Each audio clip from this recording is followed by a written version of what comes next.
यंदाची महाशिवरात्री 26 फेब्रुवारी रोजी म्हणजेच आजच्या दिवशी मोठ्या भक्तिभावानं साजरी केली जात आहे।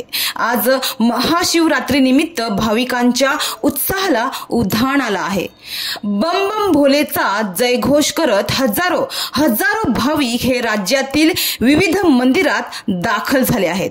महाशिवरात्री हा वर्षातील सर्वात महत्त्वाचा दिवस समजला जातो आणि त्याच निमित्तानं आज मनोरमध्ये महाशिवरात्री निमित्त भाविकांची पहाटेपासूनच मोठी गर्दी दिसून आली आहे। पहाटेच्या पवित्र दर्शनासोबतच दिवसभर मंदिर परिसर भाविकांनी फुलून गेल्याचं दिसून आलं। मनोरमध्ये जे पवित्र शंकराचं मंदिर होते त्या ठिकाणी काम सुरू आहे, मात्र त्या ठिकाणी महादेवाची पिंड तशीच आहे आणि आजच्या दिवशी त्या ठिकाणी मंडप उभारून भाविकांसाठी पूजा विधी व दर्शन घेण्यासाठी तशी सोय करण्यात आली आहे।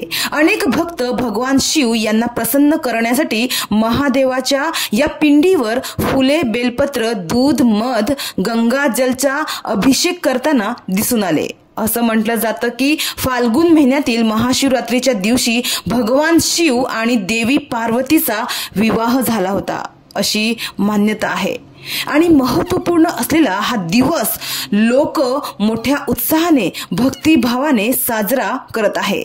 एक प्रकारे देवो के देव महादेव हे आपले सर्व दुःख हरतील आणि आपली इच्छाही पूर्ण करतीलच अशीच भोलेनाथवर भाविकांची मोठी श्रद्धा आहे। तेच महाशिवरात्रीच्या निमित्तानं बाजूलाच असलेल्या विठ्ठल रुक्मिणी मंदिरात देखील भाविक भक्तिभावानं दर्शन घेताना दिसून आले।